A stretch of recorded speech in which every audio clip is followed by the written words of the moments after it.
Lancashire's Vulcan factory has a contract for 62 locomotives, and here we see the first at the end of the production line. These engines, destined for Nigeria, are all named after Nigerian rivers. The acute shortage of rolling stock in West Africa has held up the transport to coastal ports of ground nuts and other exports vital to Nigeria's economy.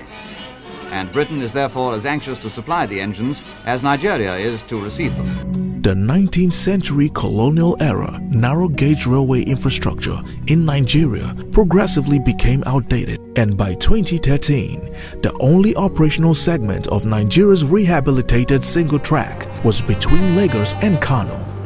Passenger trains took 31 hours to complete the journey at an average speed of 45 kilometers per hour. As part of the Nigeria government's commitment to transform the railway subsector, it signed an $8.3 billion contract agreement in 2006 with the China Civil Engineering Construction Company. The 156 kilometers Lagos to Ibadan standard gauge double track, at an estimated cost of $1.53 billion, is the second of the 6 segments that form Phase 1 of the government's standard gauge railway modernization project, linking the port city of Lagos to Kano, the commercial nerve center of northern Nigeria.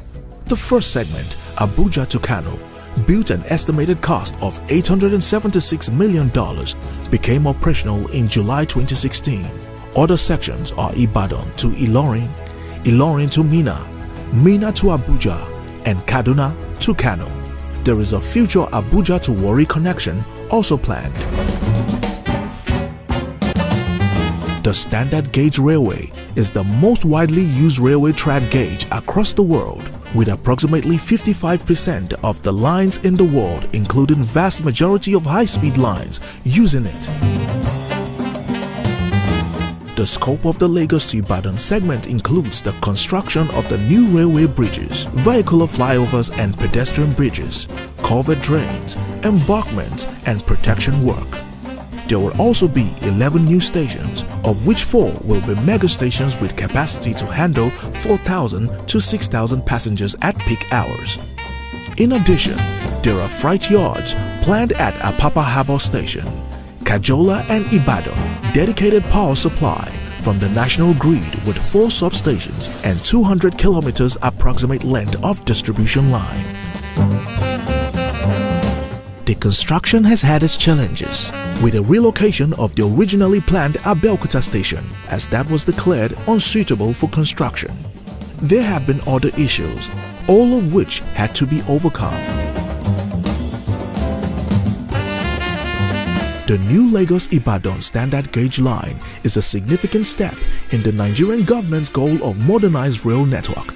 It will improve logistical efficiency, increase capacity to transport passengers and freight, and generate comprehensive benefits for local economies along the railway. The 186 kilometers Abuja-Kaduna segment is the first to be implemented as part of the Lagos-Kano standard gauge project.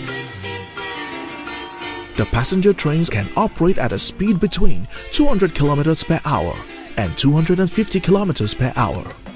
The travel time between Abuja and Kaduna will be reduced to 1 hour.